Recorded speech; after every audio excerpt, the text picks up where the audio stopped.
Number, she was suspended for saving lives, then the world gave her everything back. They called me a criminal.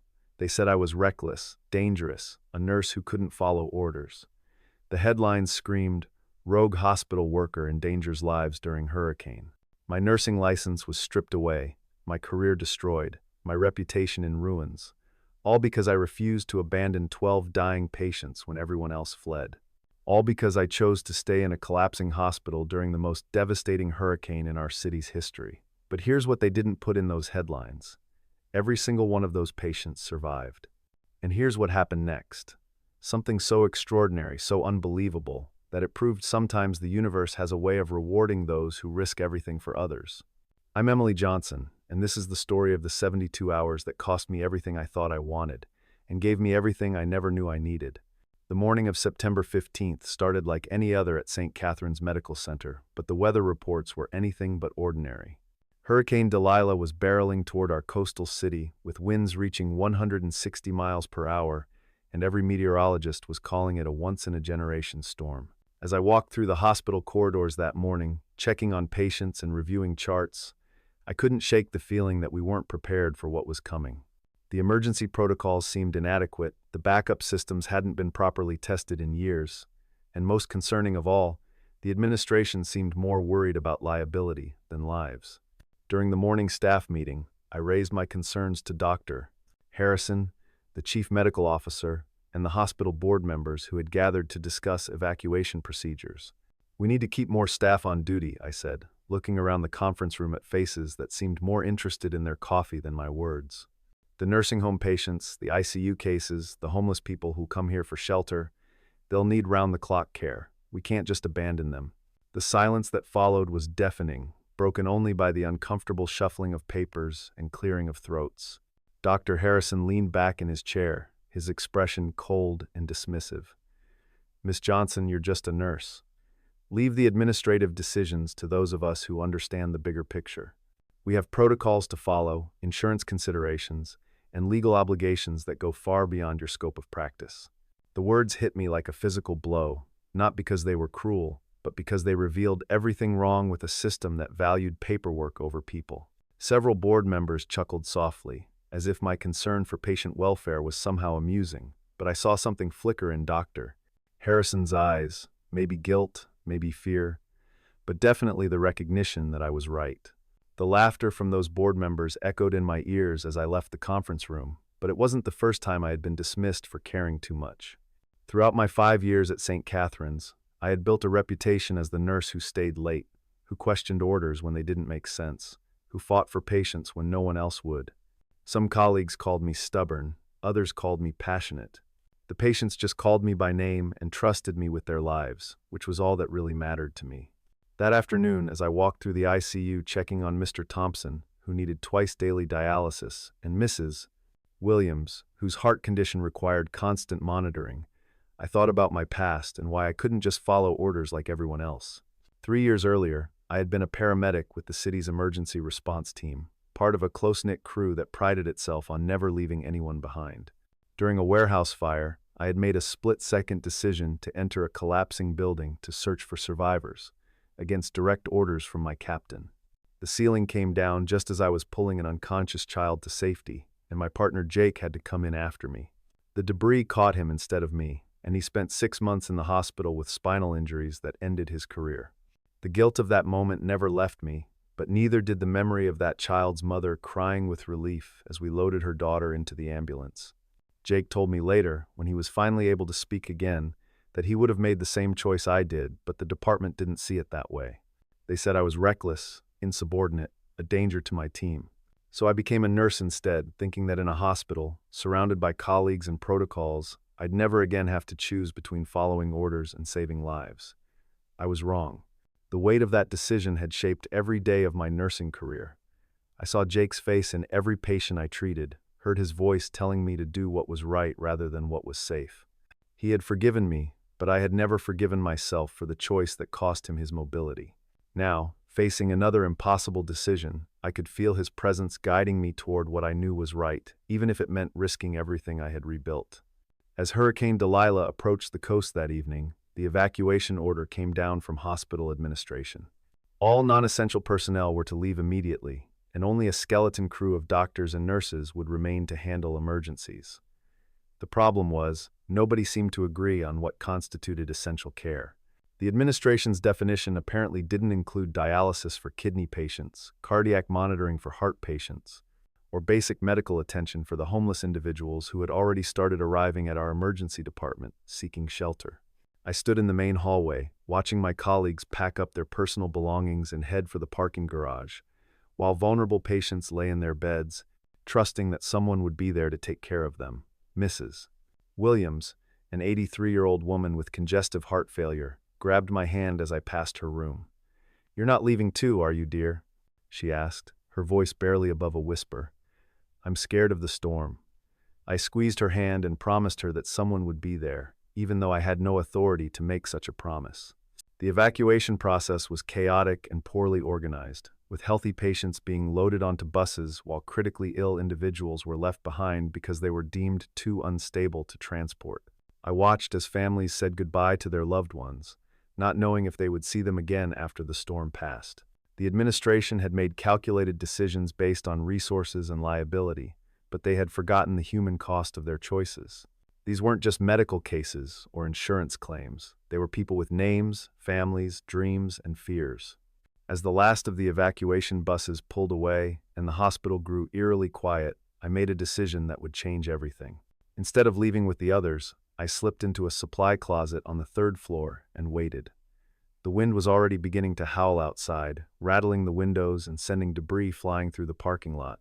I knew that what I was about to do would probably cost me my job, but I also knew that I couldn't live with myself if I abandoned the 12 patients who were too sick to be moved and the handful of homeless individuals who had nowhere else to go.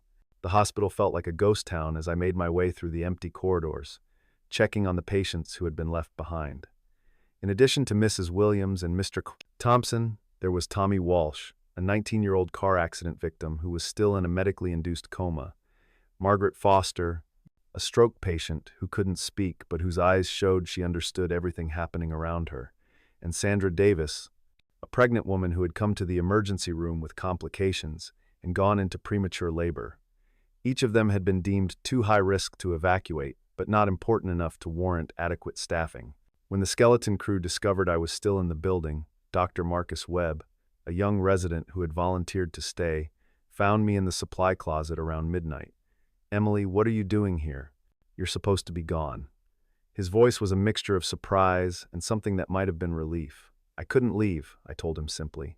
"These people need someone who actually cares whether they live or die." He stared at me for a long moment, then nodded. "Well, I guess we're in this together then, but when this is over, we're both probably going to be looking for new jobs." Dr. Webb was fresh out of medical school, barely 27 years old, with idealistic notions about medicine that hadn't yet been crushed by bureaucracy and budget constraints.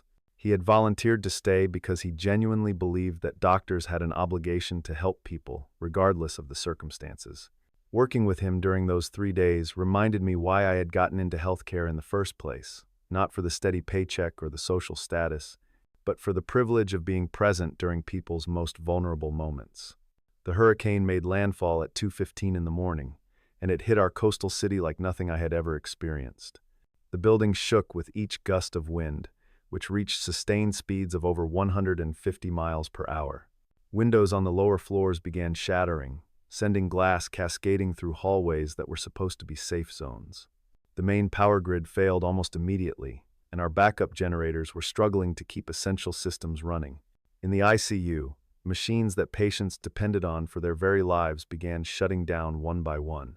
The sound of the hurricane was unlike anything I had ever heard, a constant roar punctuated by crashes as trees fell and debris smashed into the building.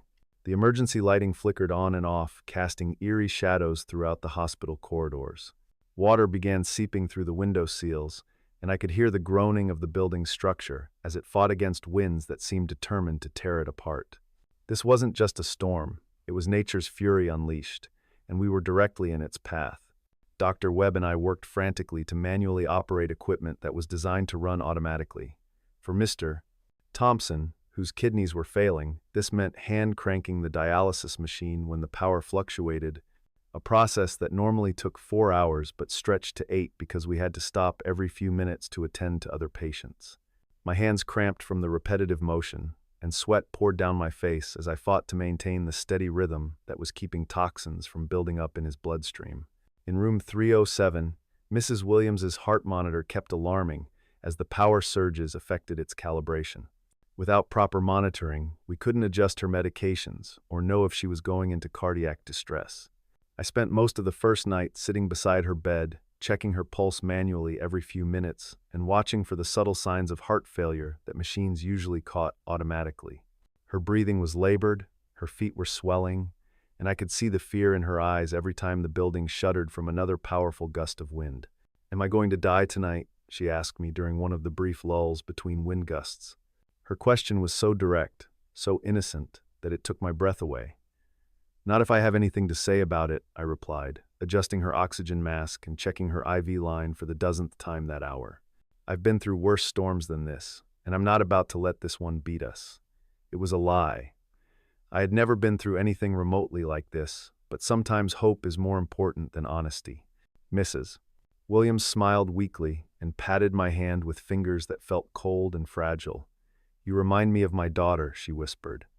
"She always tried to protect everyone, just like you're doing now. She died in a car accident 15 years ago, but I think she would have liked you." The simple trust in her voice, the way she saw goodness in me when I felt anything but good, gave me strength to keep going when my body wanted to collapse from exhaustion. By the second day, our situation had become desperate. The hospital's water pumps had failed when the basement flooded, leaving us without running water for drinking, cleaning, or basic sanitation. The pharmacy was locked, and I didn't have authorization to access the medications our patients needed. But authorization didn't matter when people were dying, so I broke the lock with a fire axe and gathered what supplies I could find. Insulin for diabetic patients, heart medications for cardiac cases, and pain relief for those who were suffering. I took everything that might keep someone alive for another day. The flooding in the basement had contaminated much of our medical supply storage, forcing us to carefully ration what remained usable. I found myself making impossible choices about which medications to prioritize, which patients had the best chance of survival, and how to stretch limited resources across multiple critical cases. Every decision carried the weight of life and death, and there was no protocol or manual to guide me through situations that the hospital had never anticipated. The hardest part wasn't the physical exhaustion or the constant fear. It was watching people die despite everything I was trying to do to save them. Mrs. Williams passed away on the second morning, holding my hand as her heart finally gave out. Her last words were, "You're an angel, dear. Thank you for staying with me." I cried then, for the first time since the storm began, but I didn't have time to grieve properly. There were still 11 other patients depending on me, and giving up wasn't an option. I closed Mrs. Williams's eyes gently and pulled the blanket up to cover her face, whispering a prayer that I hadn't said since childhood. Her death felt like a personal failure, even though I knew rationally that her condition had been deteriorating for months before the hurricane arrived. But rationality doesn't ease the guilt of holding someone's hand as they slip away, knowing that with better equipment, more staff, or different circumstances, they might have lived to see another day. That same morning brought what I can only describe as a miracle. Frank Morrison, a 67-year-old homeless veteran who had come to the hospital seeking shelter, went into cardiac arrest in the emergency department. Without proper equipment, without backup, with nothing but my hands and my training, I performed CPR for 23 minutes straight. My arms ached, my back screamed in pain, and I was ready to collapse from exhaustion, but I kept pushing on his chest, breathing into his lungs, willing his heart to start beating again. When he finally gasped and opened his eyes, looking up at me with confusion and gratitude, I felt a surge of hope that carried me through the rest of that terrible day. "Did I die?" Frank asked, his voice hoarse and confused. "For a little while," I admitted, helping him sit up slowly. "But you came back. Your heart's strong, Frank. Stronger than this storm." He gripped my hand with surprising strength for someone who had just been clinically dead. "I ain't got nobody who cares if I live or die," he said. "But you do, don't you?" I nodded, not trusting my voice to remain steady. "I care, Frank. That's why I'm here." Frank had been living on the streets for 3 years, ever since he lost his apartment and his disability benefits got tangled up in bureaucratic red tape. He had served 2 tours in Vietnam, earned a Purple Heart, and came home to a country that didn't know how to help veterans readjust to civilian life. His cardiac arrest was probably caused by years of poor nutrition, untreated diabetes, and the stress of living without shelter or security. But in that moment, none of his past mattered, only the fact that he was alive and fighting to stay that way. The third day brought new challenges as floodwater began seeping into the lower floors of the hospital. Several patients, including Sandra Davis, who had gone into premature labor, had to be moved to higher floors. Carrying patients up flights of stairs when elevators weren't working was backbreaking work, made worse by the fact that some of them were connected to equipment that had to be disconnected and reconnected with each move. My feet were bleeding inside my shoes, my uniform was torn and stained with blood and sweat, but I kept moving because stopping meant people would die. Sandra's labor was progressing rapidly, and there was no obstetrician available to deliver her baby, Dr. Webb had some training in emergency deliveries, but when the critical moment came, it was just Sandra, me, and the light from my phone's flashlight in a supply room on the 4th floor. "I can't do this," Sandra cried, gripping my hand so tightly I thought she might break my fingers. "I'm not ready. It's too early. What if something goes wrong?" I knelt beside her makeshift bed, looking into her terrified eyes. "Sandra, listen to me. I've helped deliver babies before, and you're going to do great. This little one wants to meet you, storm or no storm." The delivery was complicated by the premature nature of the birth and our lack of proper equipment. Sandra had been only 35 weeks pregnant when her labor started, meaning the baby would need immediate medical attention to survive. We had no incubator, no respiratory support equipment, and no way to regulate the baby's body temperature properly. All we had was determination, basic medical supplies, and the hope that sometimes nature finds a way to prevail against impossible odds. When baby Emma finally arrived, screaming and healthy despite being 5 weeks premature, the sound of her cry echoing through the empty hospital corridors was the most beautiful thing I had ever heard.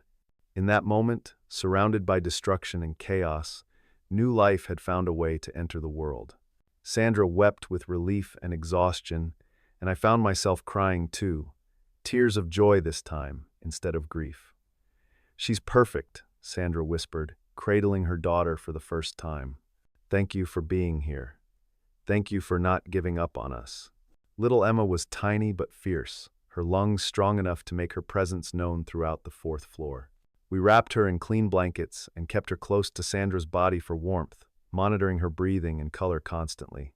Without proper medical equipment, we had to rely on basic nursing skills and intuition to ensure both mother and baby remained stable. Every hour that passed without complications felt like a small victory against the odds stacked against us.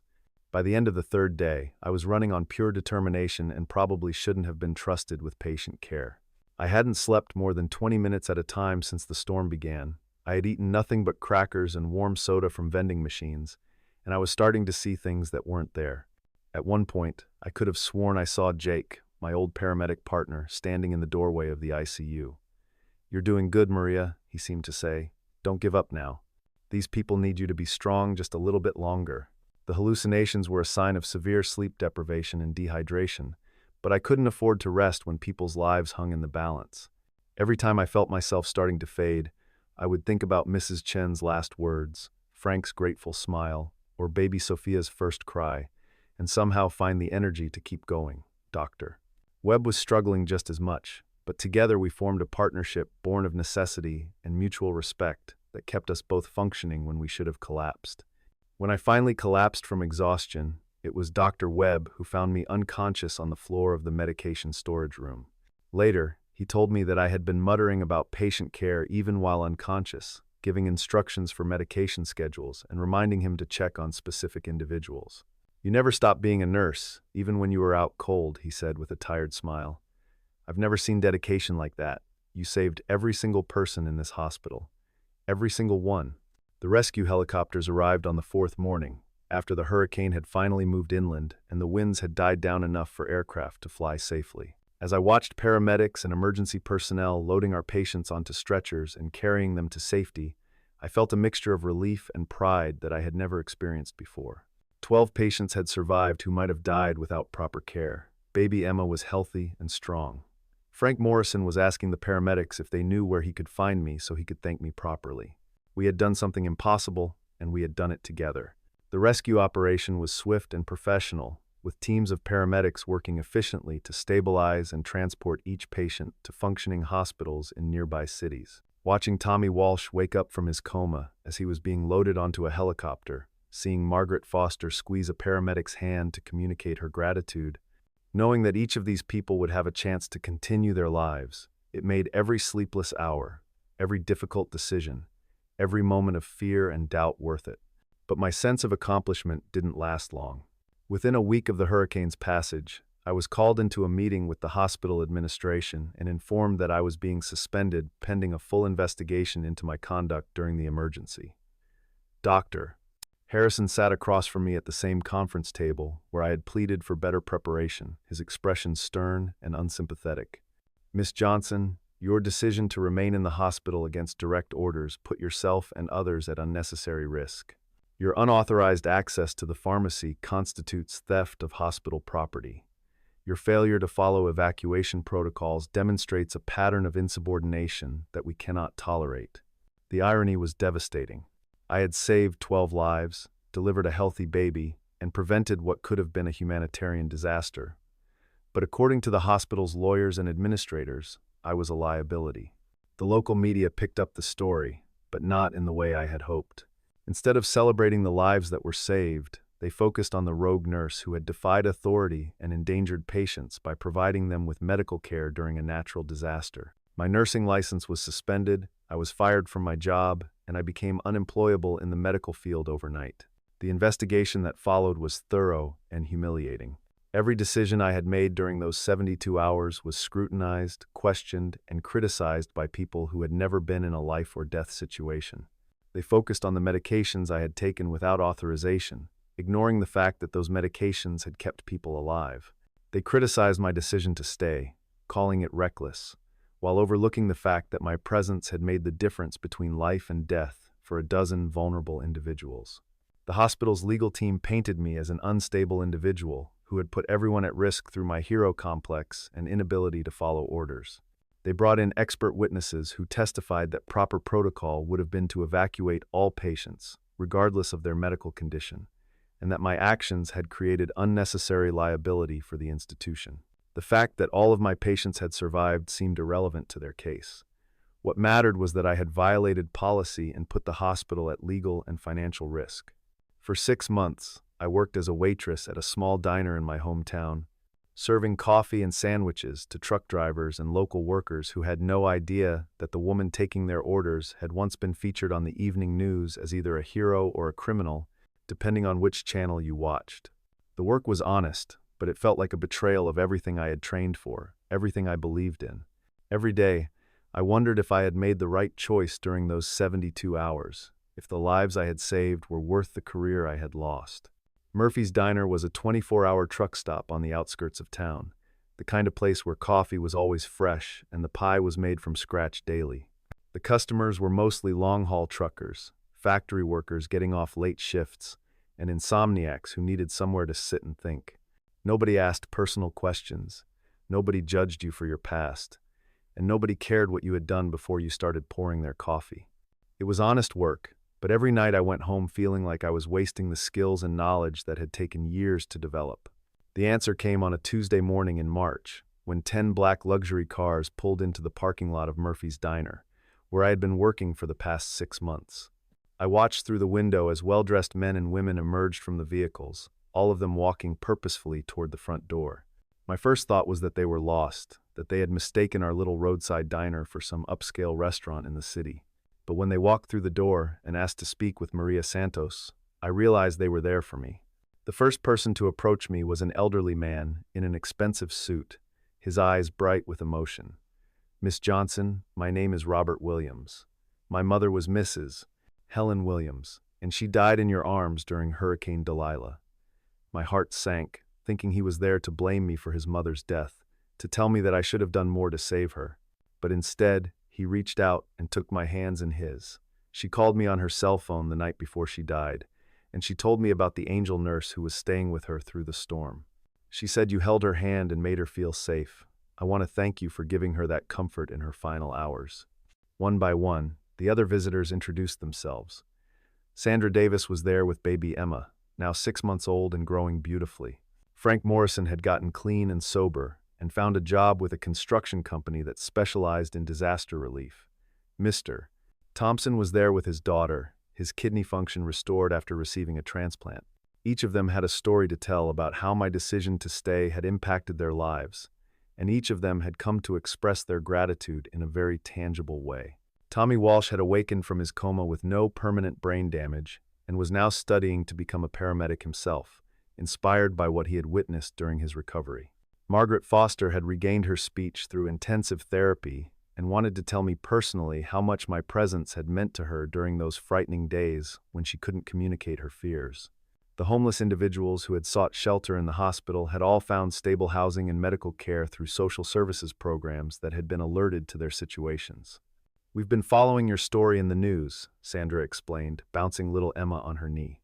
"We know what happened to you after the storm, how the hospital treated you, how you lost your job and your license. It's not right. You saved our lives, and they punished you for it. So we decided to do something about it." Robert Williams stepped forward again, pulling an envelope from his jacket pocket. "Miss Johnson, the families of the people you saved have pooled our resources. We've raised $2.3 million, enough to cover your legal expenses, support you while you fight to get your license back, and provide seed money for whatever comes next in your life." I stared at the check in disbelief, unable to process what was happening. $2.3 million from people whose lives I had touched during the worst 72 hours of my own life. But more than the money, what overwhelmed me was the realization that my actions had mattered, that the choice I had made to stay had rippled outward in ways I never could have imagined. "I don't know what to say," I whispered, tears streaming down my face. "I just did what I thought was right. I couldn't leave you alone." "That's exactly why we're here," Frank Morrison said, his voice gruff with emotion. "You didn't leave us alone when everyone else did. Now we're not going to leave you alone." The group had also hired a team of lawyers who specialized in medical licensing cases, and within 3 months, my nursing license was fully restored. The investigation into my conduct was dropped, and the hospital administration issued a formal apology, though it felt hollow compared to the support I had received from the people whose lives I had actually touched. The legal battle to restore my license had been swift but thorough. The lawyers the families had hired were among the best in the state, and they built a compelling case around the fact that my actions had saved lives without causing harm to anyone. They brought in expert witnesses who testified that my clinical decisions had been sound, that my improvised treatments had been appropriate given the circumstances, and that my presence had been the determining factor in the survival of multiple patients who would otherwise have died. With the financial support and legal assistance from the families, I was able to establish the Emma Foundation, named after the baby who had been born during the hurricane. The foundation's mission was to train and deploy emergency medical teams for disaster response, focusing specifically on providing care for vulnerable populations who were often overlooked during evacuations and emergency planning. We developed mobile medical units that could operate independently during power outages, communication disruptions, and infrastructure failures. The Emma Foundation became more than just a disaster response organization. It became a symbol of what healthcare could be when it prioritized people over profits, compassion over bureaucracy. We trained nurses, doctors, and paramedics to work in extreme conditions, to make difficult decisions without administrative oversight, and to never abandon patients regardless of the circumstances.